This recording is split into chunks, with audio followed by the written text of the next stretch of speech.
to represent that case?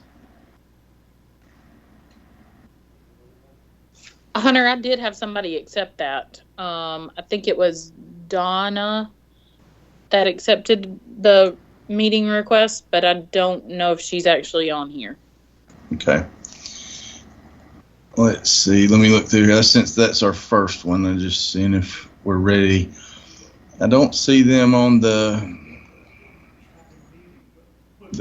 confirmed list or in the lobby or here. Let's just do kind of a quick roll call if y'all can let me know. How about Tom and Lee Bollock subdivision or zoning change case? Anyone here? I spoke with her yesterday. She is not going to be able to attend, and her and Carla are going to get together on their own. Okay. We're not going to discuss that. Well, we'll just bring it up. But all right. How about Larry, David? Are y'all here to discuss the Hermitage Court? Let me see. I know we've talked about it. Got some revisions back. I don't see either of those here right now. All right. I think I did see Jake. You're here for BYC. Yeah, I'm here. Okay. Trey or anyone here for the Fairhope Motor Coach Resort?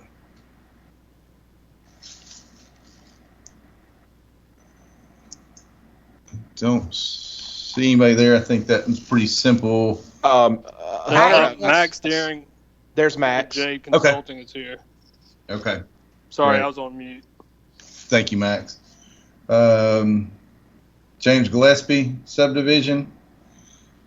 SD 2044. Anyone here? He won't be on, Hunter. He talked to me this morning, and so he won't be participating in the meeting, but he has the information he needs. Do you need to discuss that then in the DRC? Or can we... I'll tell you what I'll do. I'll just mention it very briefly for record purposes, and we'll move on. Okay. How about Mosley? That's I don't know if we really need to discuss that one. That's just one that expired. Is anyone here to Mosley subdivision SD 2045? That surveyor is going to be Mr. Justin Palmer. I sent the cover letter to him on yesterday, but I haven't heard anything. Okay. All right. I think that's self-explanatory, pretty easy to move through. Bancroft and Pine. Anyone here to discuss that one? We've got a site plan review and an MOP review. And Hunter, I don't see Larry Smith or anyone with Wise Properties online. Nor do I. Okay. So that handles the next two. We'll see if they show. All right. Fairhope Falls. SD We're here. 7.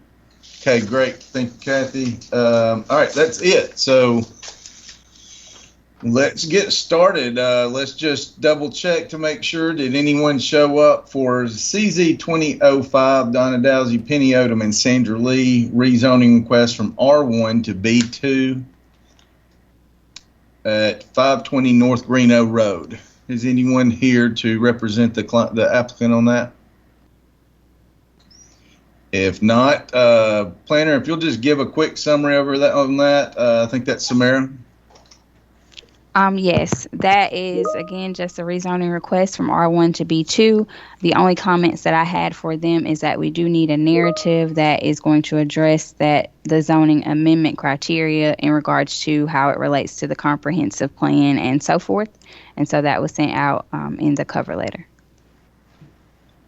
And that's all I have. Okay, thank you. Mm-hmm. All right. We do not have anyone in attendance for the next one, but If Carla, you can just give a quick summary of this case and where we're at. CZ 2006 is a zoning request at the 57 South Bayview Street. It's a request to rezone from R2 to B3A. Carla, if you want to just give us a quick summary. Just to reiterate, property from R2 medium density single family residential district to B3A tourist resort lodge district. The property is approximately 0.12 acres and is located on the east side of Bayview Street, just north of St. James Street at 57 South Bayview. Again, similar to Samira's case, sent out a cover letter to the applicant yesterday saying that we needed information in regards to more detail of the narrative for the criteria for the rezoning, and I will be in contact with her. I'll call her today as well to follow up to make sure she received the email and see if she has any questions.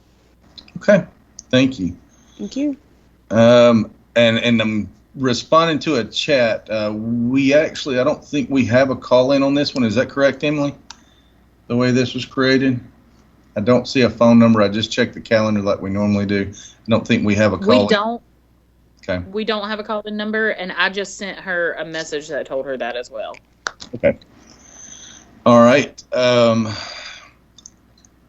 Kathy, when we get to your case, if we need to, we can call. We've done this before with Casey. I think we had the same problem, and I can call you on my phone. So if you can hear that, and Emily, while we move through the next case, if you'll tell her that and get that set up, we'll be ready to go. I hear it. It's the 68V folks that are having trouble with their sound. So we're texting back and forth. So I'll let you know where we are. When we get there. We're here. Hey, Hunter, John David with 68. We're here. Okay, great. All right, we're not to the case yet, and I did see Larry and David joined us. Make sure y'all can hear. Yeah, Hunter, just to let you know, I clicked on the link that you sent me about 7:20, and I've been sitting for the last 20 minutes in an empty room. So we went to the one Emily sent out, and that one's working, but I don't know if you're missing anybody else. They might be sitting in that room with that link you sent out today about 7:20 this morning. That link was for a planning commission meeting tonight. Ah, okay. So yeah, nobody's ready for that one. Sitting there empty. Yeah. So it's very unusual for us to have this meeting and planning commission on the same day. It creates some headaches, but glad you joined us at good timing. We're just getting to the zoning change case, CZ 2007 Hermitage Court request to rezone from R1. It was initially request to R2 and has changed as a request to PUD. Let me kind of shift gears here from coordinator to looking. Larry, we just got those. So everyone else knows this originally came in as R2. We looked at it and had some concerns as staff getting behind the request for R2 and through some conversations realized PUD might be the best route. We've got from some files in this week, so we got those yesterday and haven't had a chance to fully do the cover letter and checklist. So I can pull, David, what you sent, and we can kind of look this. Have a couple of comments that maybe y'all can look at, but for the most part, I think we're okay here, and it's just a matter of getting what is. You're the first PUD since we've adopted the master development plan, so over the next couple of weeks we'll get that tightened up a little more. Okay. But let me get to where I have to save or download the PUD to save it. This has also has a subdivision case in it, so on the same agenda, which is a little unusual, and it's going to probably require to get both of them through and approved on the same. There's probably going to be a little bit, and the time frame we have to work with. Anything that changes in the PUD is going to have to be reflected in the subdivision case. So if there's any changes, y'all got kind of a short schedule to get those revisions in. Okay. I don't foresee too many, and some of them are just clarifying what the intent is. And before I pull it up, I'll ask one. The original request was R2 had a 35-foot front setback. I just want to make sure when now it's coming in as underlying zoning of R1, but it still has a 30-foot setback instead of the R140. Was that the intent, or was that just a omission? Yeah, it's 35 on the front. Okay. Uh-huh. All right. I'm just about to share this file so we can take a look at it, because have one thought, and it's just quick reactions. Let me share screen.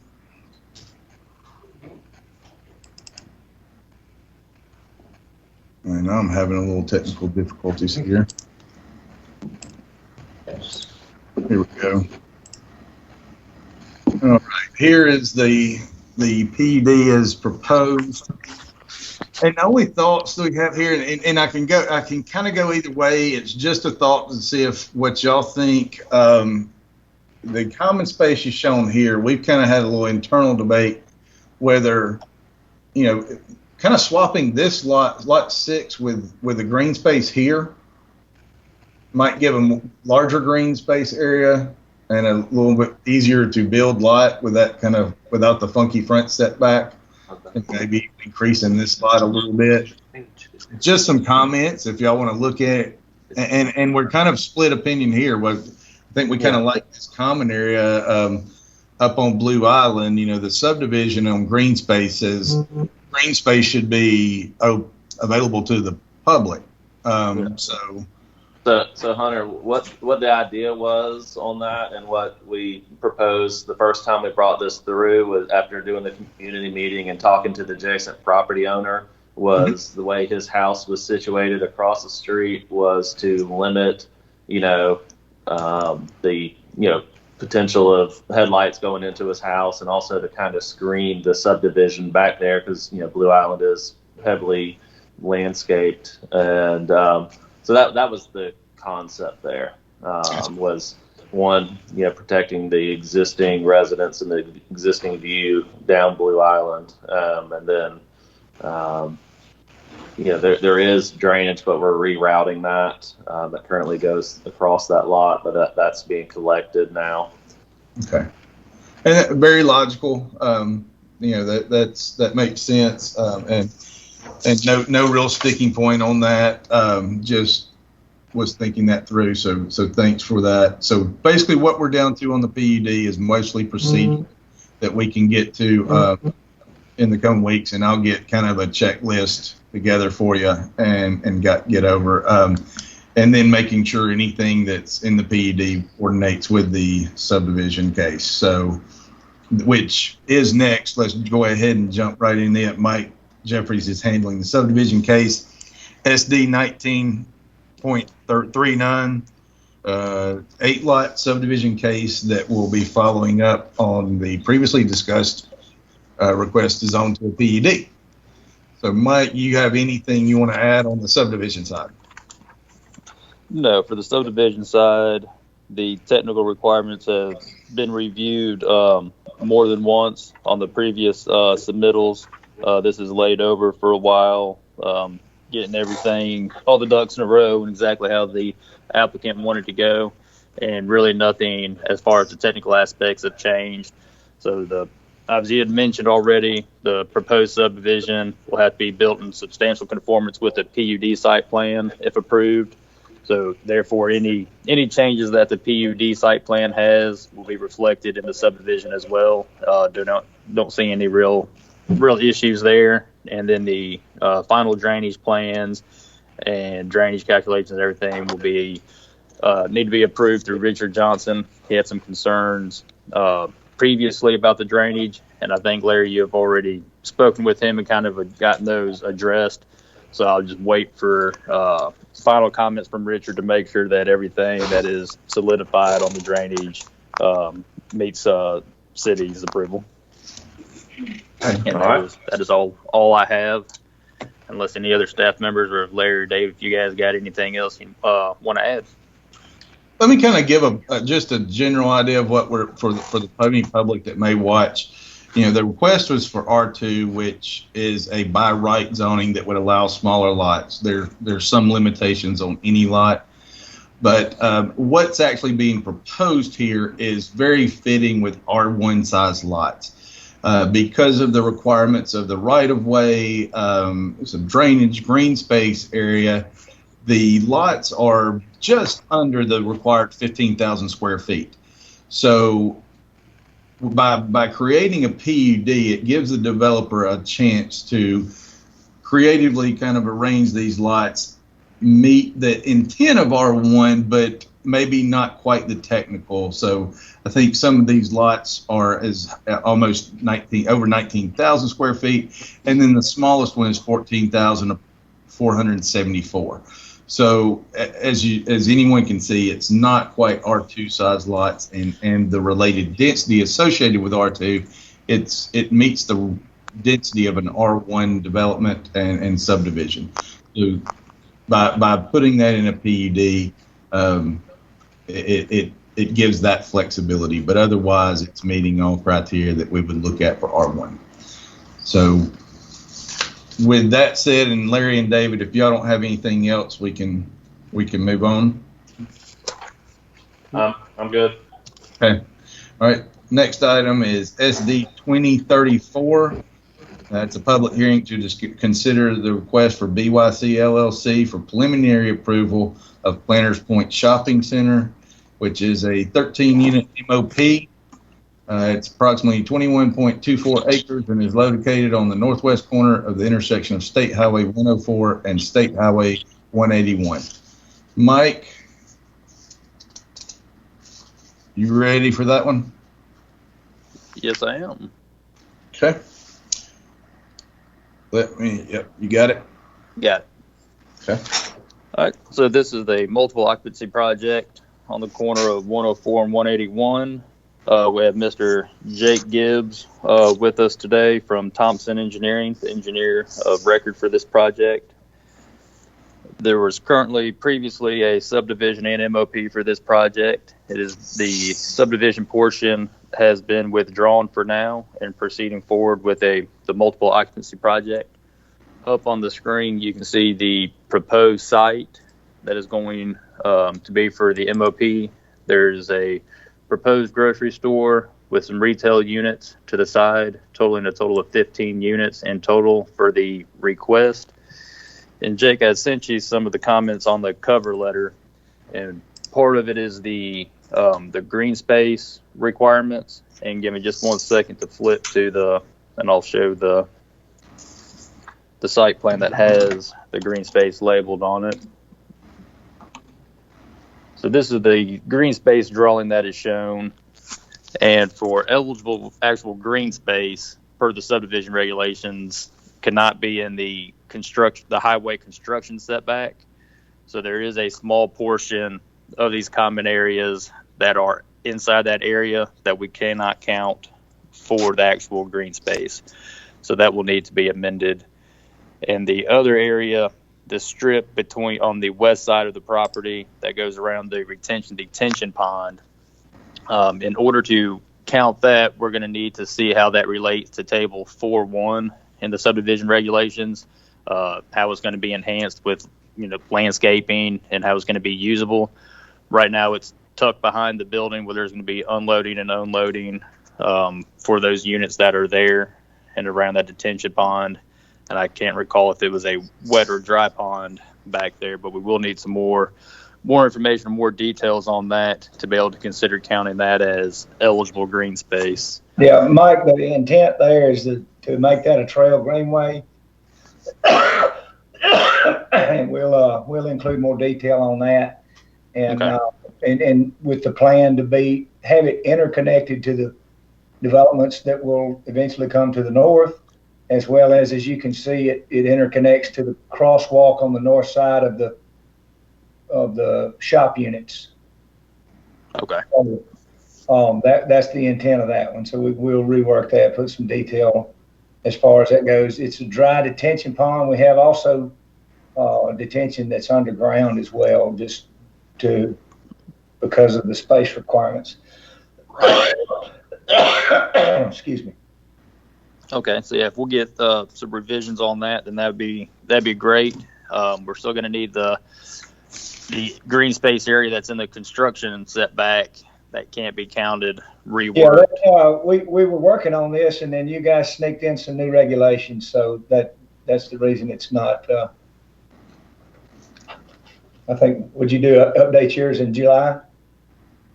I do not know when the last. Do you recall when the last update was? Yeah, I think that was in July. Yeah, we didn't pick up on that. It when we started looking back after we got your letter, Mike, we backed up and said, okay, well, we missed that addition. Yes, sir. I understand that.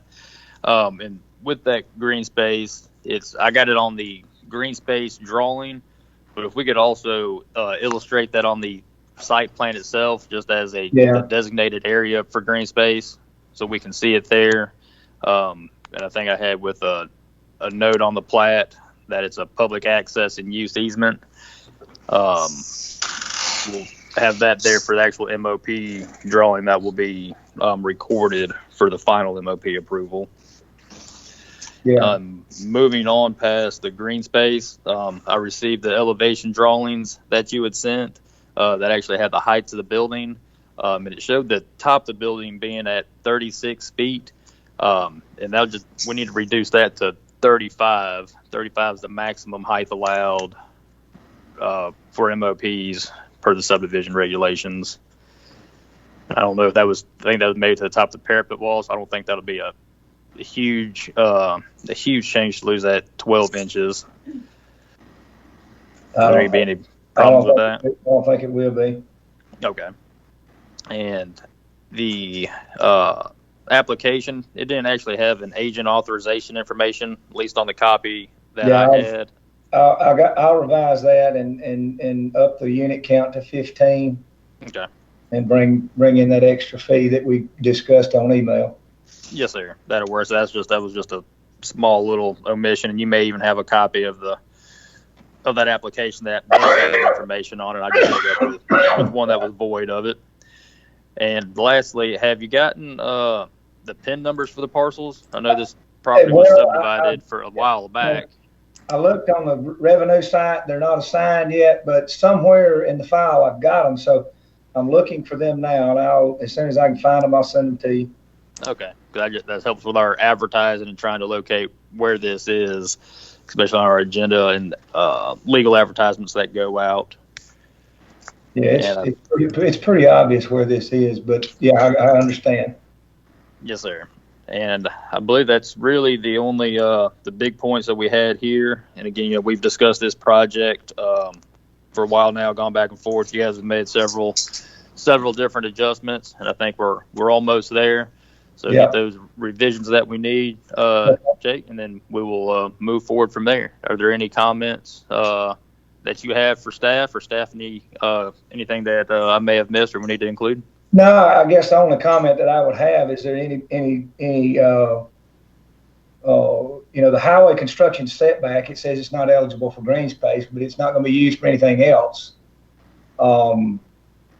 It just seems a little bit restrictive that we have to have highway construction setback area and green space on top of that. And especially with trying to, it's the one on the west side of the property. I'm anticipating that, based on future land use plans and things like that, that there will be some shared use path or something along those lines eventually coming out 104 toward 181. And if we end that one in particular, if we end the green space at the construction setback line, there's no village interconnectivity between our trail and the highway right of way. So I didn't know if there was any leeway with that. It just seems like a double intrusion on this development. Well, we don't control where the highway construction setback is, and the extension of 180. I understand it's a state law. Right. Yeah. And at any point in time, if they widen 104 and you have a park that's sitting out there, nice big green field, then all of a sudden it becomes asphalted in 2 lanes of, westbound 104. So the green space that was accounted for the development is now no longer there. So it's hard to count green space that may not permanently be there, and the foreseeable future be gone. Now, it's not saying that it can't be a common area for the time being until the state comes through and wants to widen 104. So you still have a Jake. This is Hunter. Let me kind of throw an option in for you. Especially 181. Sorry about that. 181 is going to be at full development here pretty quick. Yeah, and I don't know where they're at on land acquisition for the highway expansion. If they've already done that, and you can show where future limits of construction is, and can make that presentation to the planning commission, I think there's some reasonable expectations if we know where the limit of 181 is, and this location you might be able to determine that. I appreciate that, Hunter. I really do. And yeah, the right-of-way acquisition has occurred for Highway 181, and it's under construction. And they just haven't made it there yet to this particular point. But yeah, it's the contractors out there building it now. So I think that one. I understand 104 more so than I do 181, and I'll be glad to get the right-of-way documents and show you where that acquisition is. So I think that one, that one is pretty much at full development. It'll be a 4-lane divided 4-lane with a divided median out there. So that one is a little different than say 104, but yeah, I'll be glad to get that and show you that, and then we can work together on the rest of the green space. Maybe count that one on the very north end, and then in the setback, and then we'll work with the others. Okay, hey, gentlemen, if I can if I can interject here, just understand that would be a waiver request, since this is part of the subdivision regulation. So just keep that in mind, that if that is something that is requested, that it's got to be submitted in sufficient time to be advertised as a waiver. And that's where I was going. Emily, do you know the deadline for that? Needs to be in with the other submittals September 17th. 17th. Okay. So Jake, if you want that waiver request, 17th your mark to make sure you get it in, so we can. Yeah, I'll certainly do everything I can to get it in by the 17th, because it'd save us a ton of developable land. So. And Jake, I'll send you another email with some of the waiver information on there and exactly what details we need for the advertisement by that date, so you have a little bit more information to go off of. Yeah, thank you. Okay. All right. Anyone have anything else for SD 2042? 34. 34? That was SD 2034. Okay. I'm looking at a draft agenda here, so we'll make sure of that. All right. So SD 2044, public hearing to consider the request of James D. Gillespie for plat approval of Payne's Place, a 4-lot minor subdivision. The project is approximately 12 acres, is located north side of County Road 34, just west of State Highway 181 at 97 County Road 34. Did anyone show up for that one? I know we don't have any information. Buford, do you want to just give us a quick overview? Yes, everyone, and I, to save as little time as possible, I'll just describe it verbally. And I had a conversation on the phone with Mr. Gillespie this morning, and he has his review comments and is acting upon them. But this is, as Hunter said, it's on County Road 34. This is west of 181, And it's a bit odd because you have a large piece of property that also has an isolated piece of property in the center. Isolated piece of property in the center is not a function and not a request of this.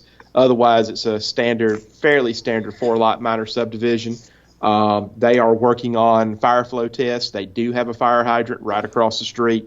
They're working on that. And they're also working on a wetland delineation. They believe there are no wetlands on the site, but wetlands are showing up from the LiDAR flyovers, so it's showing up in the map viewers. So they are in progress working on that. Seth Moore, Mr. Moore, is doing the actual plat work on this. And then I think Seth joined us, and I'm happy to answer any questions to Seth if he needs any feedback on this particular application.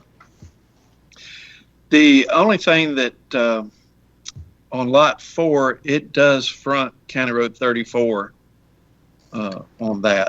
I know it's kind of hard to see with all the wording on the plat, but that 30-foot ingress egress easement is part of lot 4. Okay, and so Seth, and it actually looks like it's drawn as a flag lot. So yes, I'm sir. sorry. So That's 4 okay. is not a flag. 4 is accessed from 3.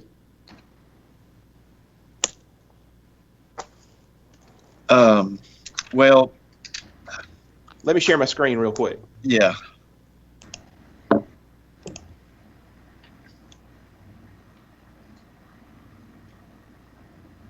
Okay, and Seth, can you see my screen? Yeah. Well, so actually, where it says lot 3, that should be lot 4. That should be lot 4, and that little 30-foot strip is part of that lot 4. Lot 3 kind of looks like a T. That little bit behind the existing house, is part of, because that's how he's going to access at a later date if he moves another mobile home on that parcel 3. He'll use that 30-foot ingress egress and not have another access on to 34. Okay, so Seth, really and truly, it's just a matter of relabeling the lots. Yes. And then relabeling the lots, and then what is shown is 3 that will become 4. I think you've got a 60-foot front setback, which should be a 30. Well, they wanted to make it a little bit larger. So that's why it's 60 feet. If that's okay. I'll tell you what, Seth, let's discuss that offline. Okay. Let's discuss. I can change it to 30. That's no big deal. The Fairhope subdivision regulations say that you reflect the minimum setback, but this is in the ETJ and ultimately has to be approved by the county as well. So we can discuss that offline before you get this thing printed again. Let's discuss it offline. Okay. The only other question on the height, is it 18 inches minimum grade? I've always used 16, but if it's 18, I need to reflect that. Yes, 18 is what has been given to us by the building official. Okay. All right. I'll change that to 18. And Seth, if memory serves correct, this falls within the permit jurisdiction. Yes, it does. Yeah, it falls within the permit jurisdiction, so Fairhope permit requirements would govern. Right.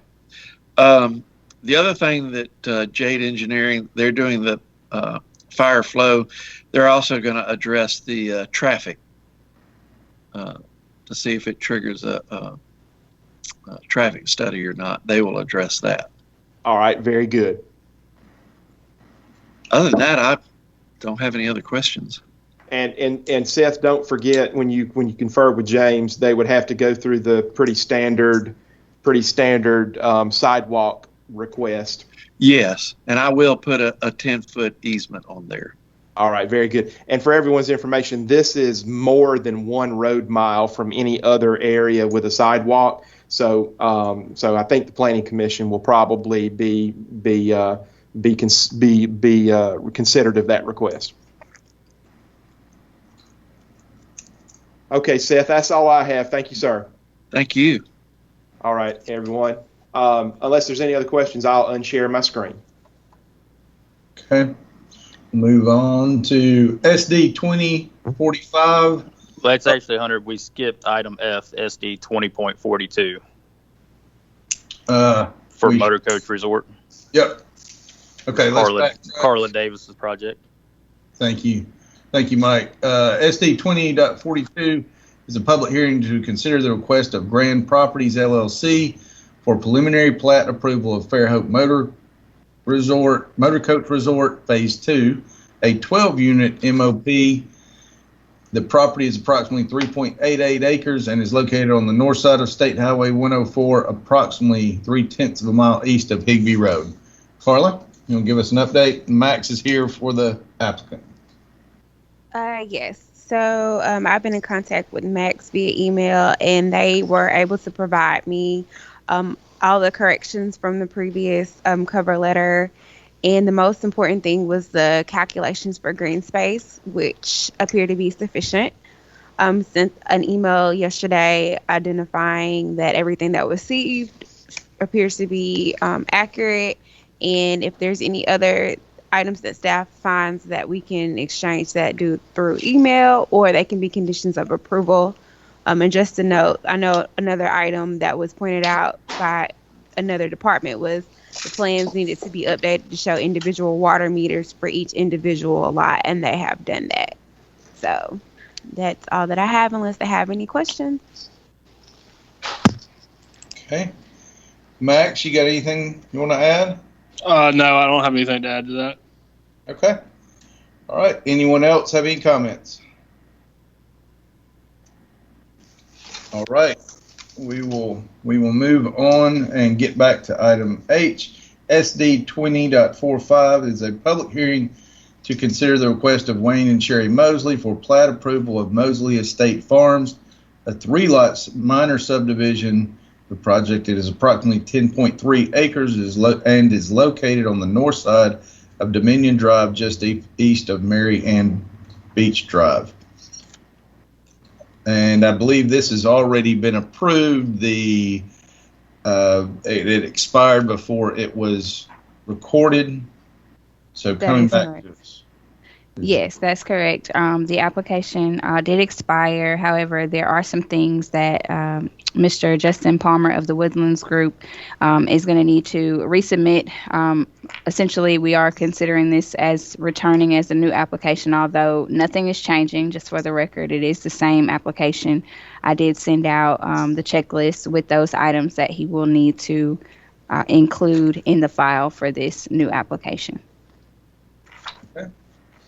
Anyone from the applicant side, want to speak to this case? I don't think we have anyone. Okay. All right, moving on to SD 20.44 is a public hearing to consider the request of Wise Properties LLC for preliminary approval of Bancroft and Pine Phase 2, a 10-unit multiple occupancy project. The project is approximately 1/4 of an acre and is located on the northeast corner of the intersection of Bancroft Street and Pine Avenue. Buford? And Hunter, would you rather share your screen or me share mine with the drawings?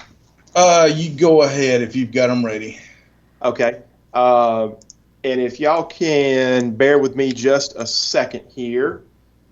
I have several things going on my screen, so if y'all can bear with me just a moment here.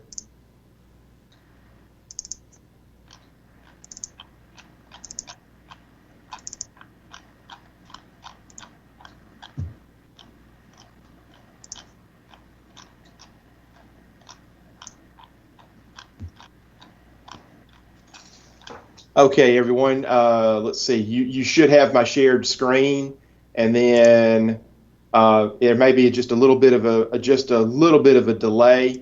So I'm going to flip through to the main site plan of this site. And so this is a 10-unit multiple occupancy project at Bancroft and Pine, just north of the Henry Flats building that is under construction, almost complete with construction right now.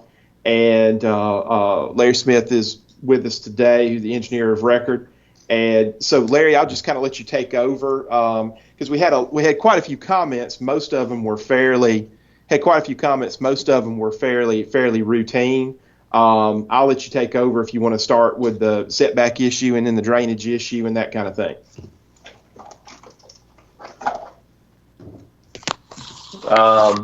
Yeah, the majority of the comments were easily addressed. Obviously, the setback and the drainage issue, I'll need to talk with Richard. I'm assuming he's not on this call to find out, the extent of what he is wanting. As you know, the storm system along Bancroft is deep and hard to access to be able to do a true downstream analysis of it. Would take us all the way down, basically to the bottom of the hill where the close to the school. So I just need to get with him, find out how far he wants to go down. I know on the project immediately south of this one, mainly we're just checking the inlets out in the street that we'd be connecting to, make sure they're in good condition and can accept the runoff. So maybe it will be as easy as that, but I just need to verify with Richard exactly what he wants with that comment. So, the big one is the setback. I've flipped through the zoning ordinance this morning. I see where you're getting it from. I know we had a pre-app meeting and we just, had a color-coded thing, making sure everybody understood where all the floor elevations are. So I just kind of caught us off guard. So I'd really like to hear more of y'all's thoughts on it than that. Like I said, I pulled up the zoning. I see where you're reading it from. We always say there's no setbacks in the CBD, but I guess that's not really accurate. Well, and Larry, you're right. Most of what we deal with in CBD is B2, and that's very clear. What we've kind of looked at some of the other B4 here, and we don't have an answer for you right now. I think, and for everyone else, there's a conflict in the zoning code, which is not unusual from different sections. There is a requirement in the dimensions table, and then within the CBD section, it discusses what the streets look like and shall be built to right-of-way lines. It doesn't really contemplate a corner that is zone B2, but I think B4. I think what we need to do is just take a look at what's happened historically and take some guidelines there, because I think you're absolutely right, Larry. The intent is to be building toward the road and have a good street front in our downtown. It's a drive-through on that side. It's not really a street front. So, but we'll take a look at that, and really don't have an answer for you now. I mean, we need to do a little more digging and look at what's been happening historically and see if there's any guidance there, and we can talk as a follow-up to this conversation. All right. And so just some of the other things I want to get clarification on. You had mentioned in there that landscape plan wasn't submitted. Obviously, if we end up having to pull everything back 20 feet, we're still going to have a drive aisle up against that property line. So pretty much everything as is all throughout downtown is pretty much all hardscape, other than the one corner where the existing tree is. And so we just called that out to be, pine strawed around the tree. I don't think we need to plant any more vegetation around that 60-inch live oak. It'll just die. So the vegetation, not the live oak. And so are y'all looking for a landscape plan, or are y'all really more concerned about some notes on tree protection and tree protection fencing? I think there was a note on tree, and for everyone, there's two cases here that are almost they're working in kind. So the next case we're going to discuss will be on the agenda is a site plan review case, and there's a lot of bleed over from one case to the other on what we're reviewing. So cut the next review short and have some of the same comments. I know there's some tree protection notes, the standard notes, but we might need to add a little bit more on that, especially as it regards pruning and the standard for an arborist to do that, because I think there's going to have to be some pruning of that oak as close to the building. So we want to make sure that's covered on plans. Yeah, and we can easily, we've got the tree protection standard notes that we use for tree pruning and for any root cutting and tree protection. And so I was just making sure that that's really what you were referring to versus a landscape architect creating a drawing for pine straw. So. Right. Well, and as proposed, it is everything except for that corner is built to the property line. So there's not much to landscape. Yeah. On I think on all four sides. So not much to that one. Buford, you got any other MOP specific, since we're actually in that discussion? Right. Well. Hey, we're for the sake of time, we can stay on this and finish up the site plan review if you need to. But the only other question I had was about the parking spaces on the east side that cross over onto the adjacent property. Is there going to be a replat to move that line to make certain there's not an encroachment on a different piece of property? And the fear, of course, is what if at some point that other property has to get sold? Yeah, no, they can't do a replat, because you remember we had the whole firewall issue when we did their initial plat for it. Currently, our client owns both parcels, and he's drafting up a parking easement document for that parking that goes over, because they're also going to have access to their rear through this site. They've got gravel parking behind their building adjacent, and so they're drafting up a separate document to be recorded for the parking that goes over the line, and to give the law office that's renting that space from my client access to get to the gravel parking in the rear. All right, very good. Okay. If there's no specific, I'm just for posterity's sake, I'm going to go ahead and close this one and open up the site plan review for a couple of specific comments on that one. Okay. So moving forward to SR 20.03, request of Wise Properties for site plan approval of Bancroft and Pine Phase 2, a 10-unit mixed-use development. The project is probably a quarter acre and is located on the northeast corner of the intersection of Bancroft Street and Pine Avenue. So same case we were just dealing with, just a different, where the MOP is a product of the subdivision regulations, site plan review is a product of the zoning code. So a few different things. And Larry, some of these are just what's on plan and pretty simple. Had a couple of questions.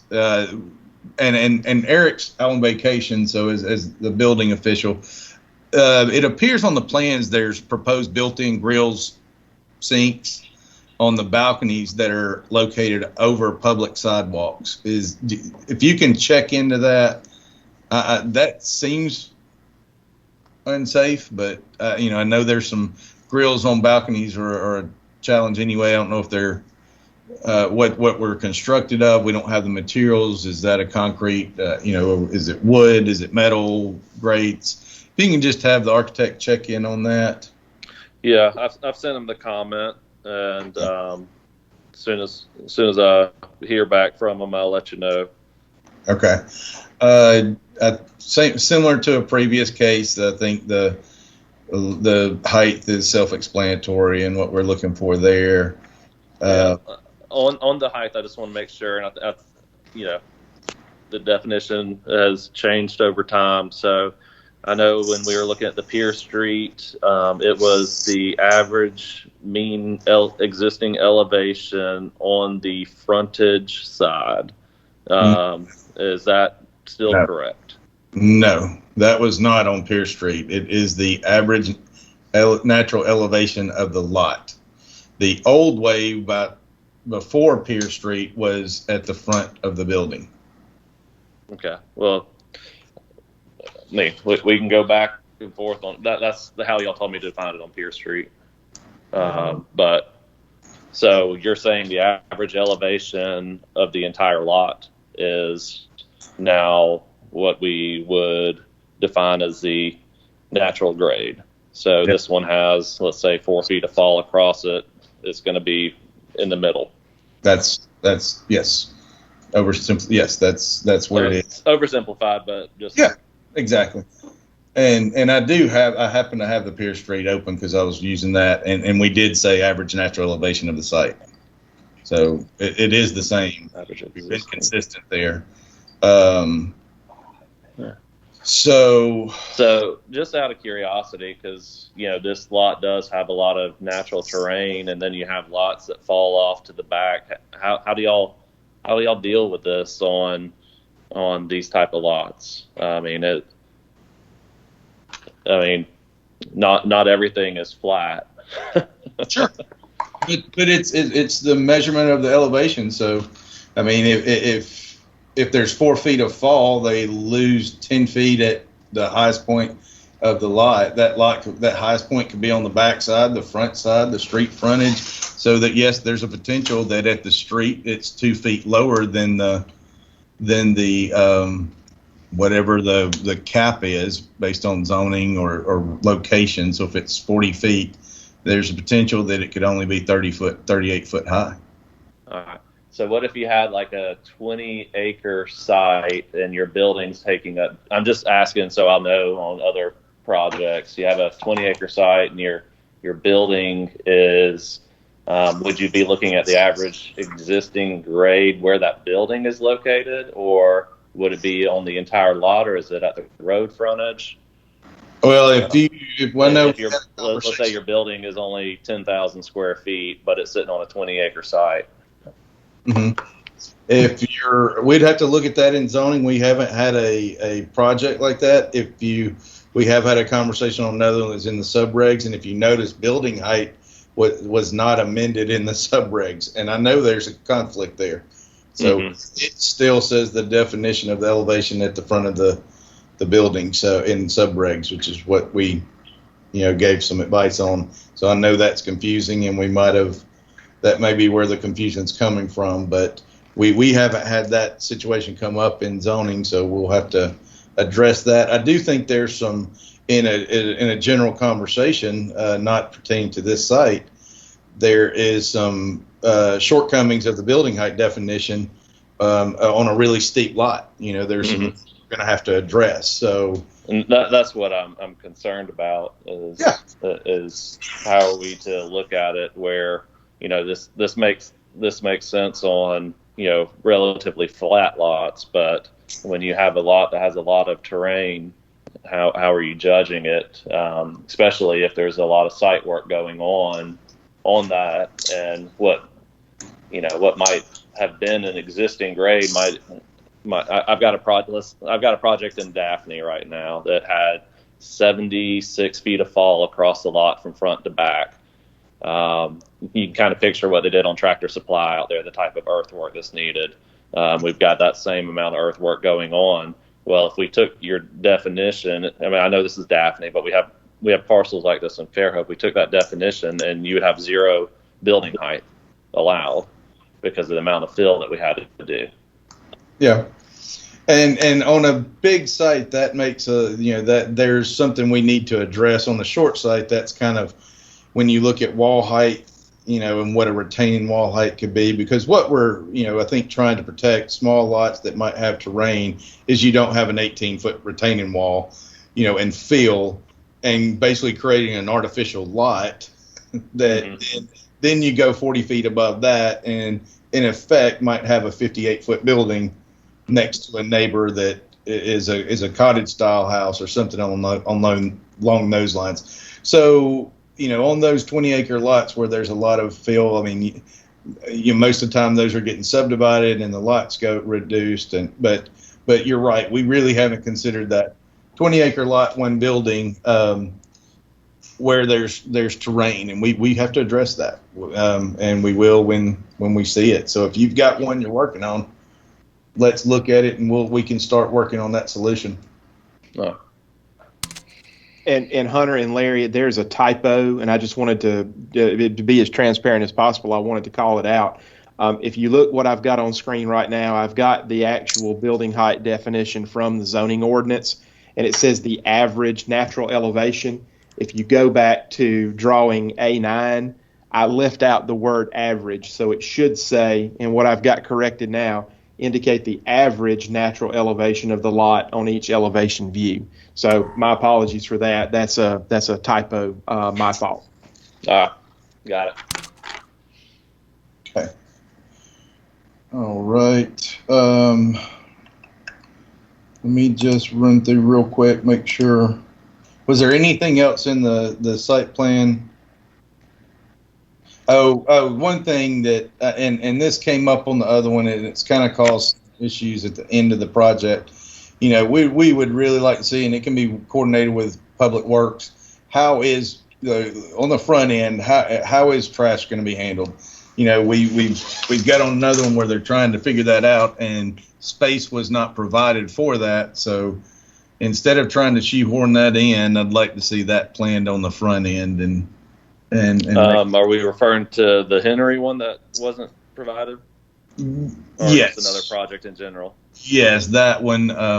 They put it. They said we provided it on Henry. They just didn't like where we provided it, and so they want to use a rollout container instead.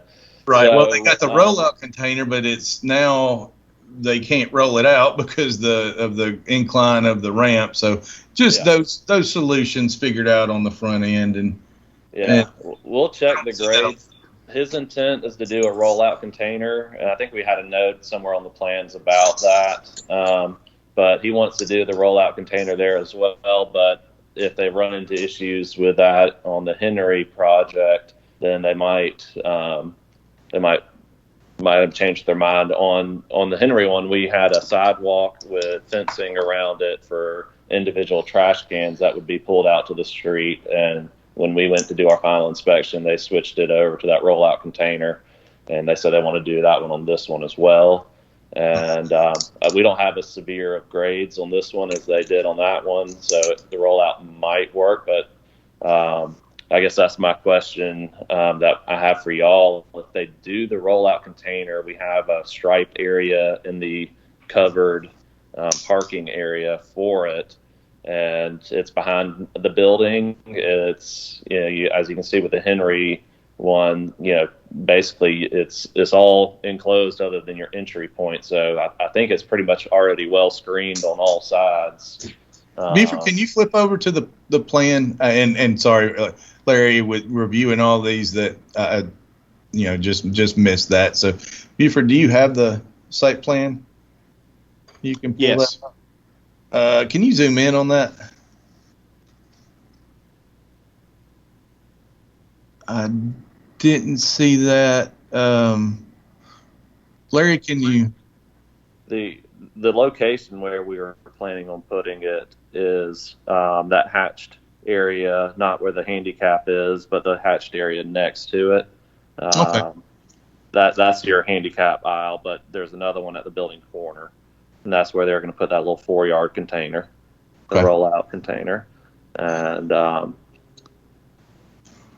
And you might have, if you've got that on another plan, just note which set it's on. So coordinate with Public Works, and that's who we're looking for Richard's advice on that, and that's just kind of become an issue. And I know they push for the rollout containers where appropriate, but if it doesn't work, then we're trying to squeeze in a bunch of individual personal containers and where there's no.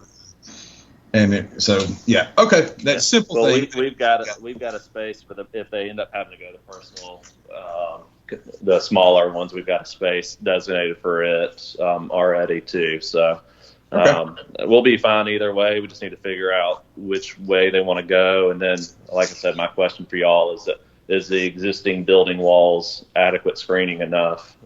Since you won't be able to see it from the road. I think that's the ultimate goal. Yeah. Yep. And Larry, I have a question for you. So if you see, I've got drawing A9 on screen right now. Is there enough clearance for a front load style garbage truck to get in there to not only retrieve, but lift up and empty a front load style container? I'd have to ask the architect what that elevation is, but with those rollout containers, they were rolling them out to the street, and that was the issue that they had. It sounds like on Henry is that entry grade. They're going to lose that garbage, right? That 4-yard garbage container. A loaded wheel roll off there would wind up in the middle of the street. Yeah, and so. That's just something I need to talk with Richard, how the city would like to service that and get the specifications over to the architect if that's how they want to go on this. That's why, for these, to me, the smaller containers is always the easier way to go. I know you have to haul a bunch more of them, but when they roll that 4-yard container out, where are they going to put it, on the sidewalk? Yeah. I mean, that's not the best option. Well, and that opens you up to all sorts of backing and turning issues because a front load style truck is massive. What Richard is trying to do to the maximum extent practicable is when there are rollout carts, the 96 gallon cart, that they empty that cart with their automated truck and not with the rear load style trucks. So you've got a convergence of all these types of things. So definitely have that conversation with Richard when you also have your drainage conversation with Richard. All right. Okay. You or David got anything else, Larry? No, I think we probably bored everybody else listening. Right. So a lot of conversation about trash. Okay, thanks.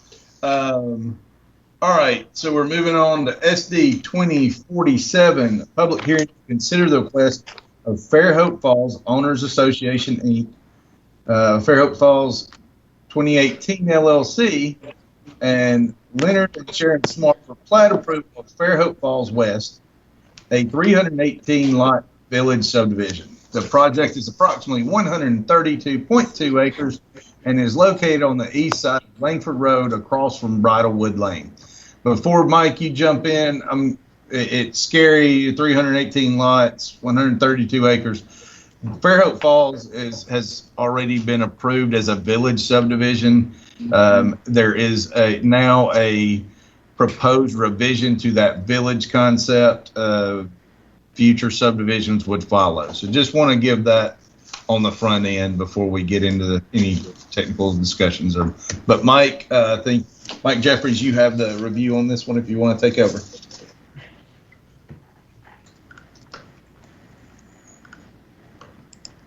Mike, are you muted? Thank you, Hunter. Yep. So as Hunter just mentioned, this is a revision to an already approved village subdivision, Fairhope Falls. Most of the revisions appear to be changes to some of the lot size and lot layout. In general, the lots are staying predominantly about the same size, just the number of lots are changing. And it appears that majority of these 65-foot lots that were approved in the original plan are becoming 60-foot lots. This kind of the transition. The number of 70-foot lots and 75-foot wide lots are more or less being swapped around. So there'll be more 75-foot wide lots than there were 70-foot wide lots. The 80-foot wide lots are staying about the same number of lots, and we're actually getting rid of or increasing the number of 100-foot lots, or adding 100-foot wide lots. Overall, or the 85-foot wide lots, are becoming 100-foot wide lots. We actually end up with a net loss of 5 total lots for the overall development in total. And what I want to do was to ask whoever the applicant or who's speaking on behalf of the applicant who we have with us today, if you could just kind of give a brief description of, what the original plan was and what are the changes that you're looking to get out of by doing a revision to what's already existing. What's going to make this new site better than what's already approved. Hey, Mike, this is John Avent with TerraPort. How you doing? Good. If you take the old plan and just simply compare it with the new plan, it's definitely a lot more recreational and amenities all through this whole site. Also, what we have done is the old site, since the floodplains changed, what we had to do is modify some of the lots from the old plan to the new plan to get them out of the flood zone as well. We also limiting any environmental impacts that the old plan had. So with the combination of all the amenities and taking everything out of floodplains and lessen the environmental impacts, I think we got a lot better plan here. Okay. Also, you know, we did have a public input on this project. A lot of people showed up. We took notes, and we are addressing the new plan or revising the plan per the public comments. And it's minor, but it's something that we listen to the public, and we're going to adjust the plan accordingly. If we go back to the plan on the screen to our what we submitted on our overall or pinned up, all the lots that were facing Langford Road, the biggest opposition we had with the public was certainly the people across the street and some people down the street even about the lots facing Langford Road. The reason we did this originally was we were thinking it would be better to have houses facing Langford Road than having houses back up to Langford Road. But they were very adamant about those lots. So what we're doing, if you take the northern part where the cul-de-sac is, we only stretch that out just a little bit. Let me back up. We only have a 25-foot buffer all the way down Langford Road. We're going to take the lots that are no longer going to face Langford Road, and what we're going to do is basically shove the cul-de-sac and the loop road that's in the middle. We'll just kind of stretch it out back towards Langford Road, but back it up. The houses would back up to a 25-foot buffer, which we're planning on putting fences and landscaping all through the buffer to shield the people across the street. So that change coming to you probably next week. Sorry about having to change it, but I think that's the whole reason for the public meeting, to make sure that we do address the issues. Yes, and that's actually was one of my questions, was if I saw the attendance at the community meeting, and there was actually a good voice that came from them, so I wasn't certain if any of those revisions were planned on being made or not. So actually happy to hear that the community came out to speak and that they're actually being addressed and trying to be agreeable to both sides here. Yeah, and honestly, I don't think we're going to get everybody happy, but we certainly, what we're doing is knocking out honestly some inexpensive lots that we could develop right up front and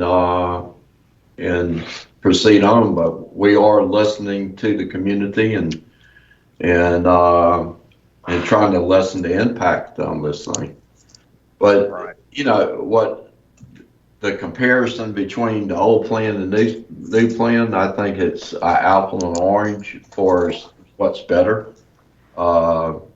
I think if we choose the apple, our apple is a lot better than the orange, particularly on the amenity package. This thing has grown quite a bit, has been improved quite a bit from the old plan.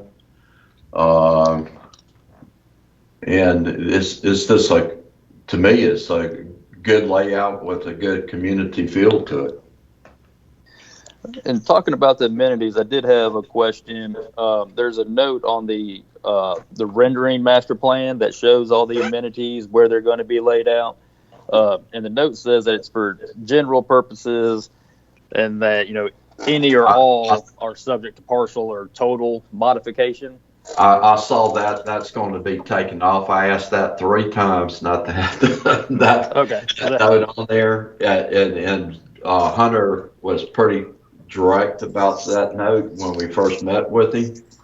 That's a landscape architect general note. It's going to be taken off. What we're going to show on this plan is exactly what we're going to do. We'll abide by every bit of this. That's what I was wanting to see was, what's actually being committed to besides, the lot layout and lot sizes in this plan. Actually, when you came up, Mike, it's kind of, I saw that note and I just kind of shook my head when I saw it. I apologize about that. Oh, that's all right. Mike, let me jump in real quick and this is just something that's got to kind of have to be addressed. John, hey, this is Hunter. Hey, Hunter. So as you know, the first approval of this, and basically we've got new owners of this subdivision. So what happened here this was one of the developments that kind of got lost in the 2008 and partially built, and they built three phases or a portion of 3 phases. And then we jumped in on a defunct subdivision that had grass growing through the roads and weeds probably about 10 feet high and improved this whole thing, what you see today. Yes, and we've driven out there and there's noted progress being made. Where I'm kind of stuck on, because this is a hard one to review because this is a village subdivision, and what was approved doesn't, as y'all know, doesn't quite match what the subdivisions that followed. And that's natural through the process to make some changes because for everyone's benefit, this is a conceptual plan. There will be a follow-up subdivisions that will look at the technical challenges. So you don't hear us talking about drainage and things like that as much in this village review. Sure. But what is curious, and I don't know how to address it, the phase 1 approved on the subdivision included the road that extended to Langley. It included all the green space. So we're stuck now with something that's already been approved in a phase of a subdivision that was not built, and now it's being included in a future phase. And it's just something to be aware of, and how that could be a gotcha there. I'm not stating that you've got. I think we can address that, Hunter, and a good point. And I can tell you why it was done that way, and it wasn't.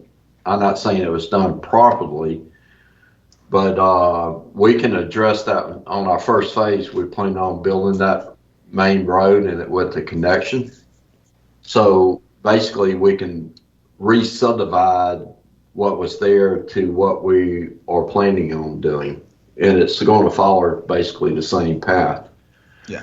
The reason it was like that, there was also utilities were planned to go through that corridor to Langford, and actually there's a major water line that went down through that area. Why it was done exactly that way, I was involved with it, I can't really explain. Right. But it can be addressed by a simple re-subdivision of that area. Yeah, it's just something to look at because as we're reviewing it, the questions come out. How did phase 2 and 3 get approved without phase 1 being finished? It does. It's not pertinent exactly to this village overlay, but it may come up. So just wanted you to be prepared to discuss, and we can look at that. So thank you, John. Thank you, Mike. Mike, I'm sorry I jumped in. Did you have anything else? Well, no, I was just going to ask about the road that was supposed to connect to Langley, but you got that covered. And the only thing, John, was I'd sent just a kind of a vague email just because, this was a conceptual plan, so there really wasn't any technical comments to be noted. And I don't think I included just a date and time for responses to be back. Right. But we will need responses by the September 17th. That's a Thursday by 9 a.m.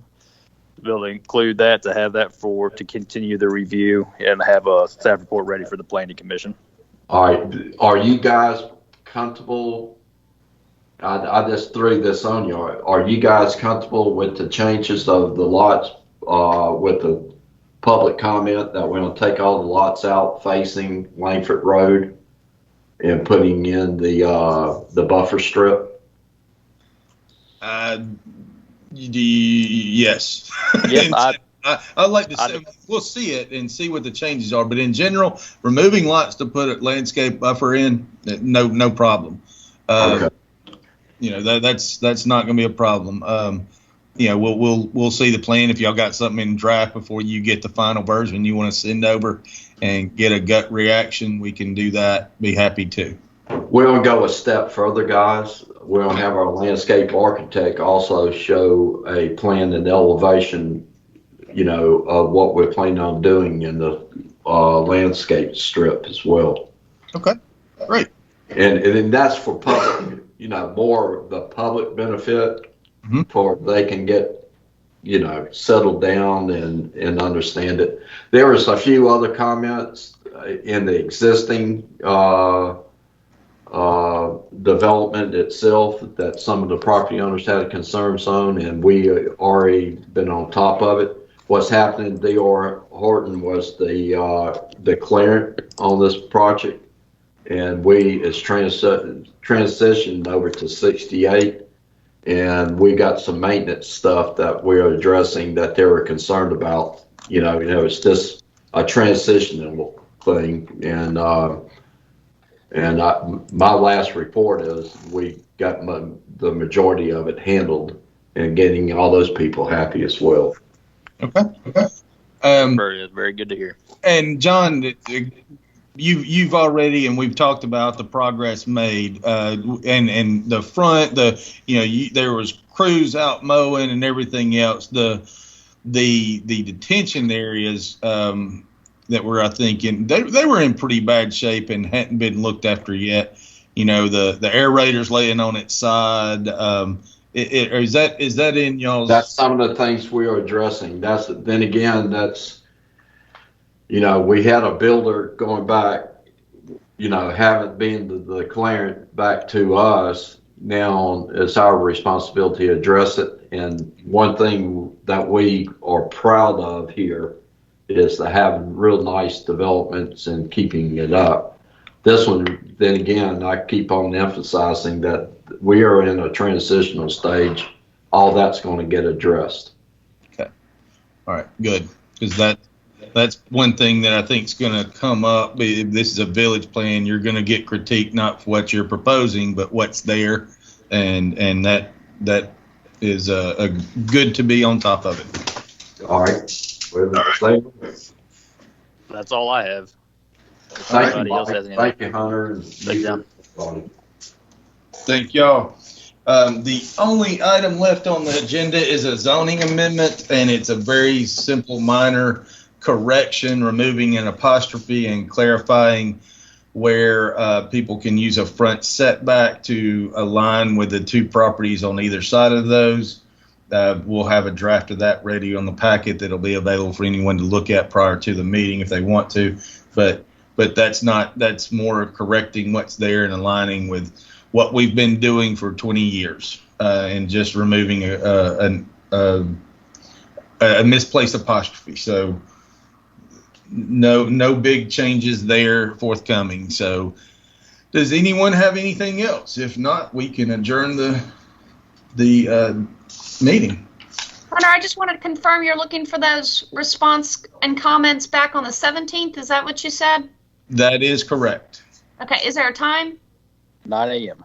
Okay. Thank you. Thank you. All right. If no one else has anything, we can adjourn the meeting. Make a motion for adjournment. So moved. Let's go. We don't think we have to do that, but I'm kidding. All right. Well, thank you all for joining. Get in touch with us if you have any questions. Thanks, everybody. Thanks.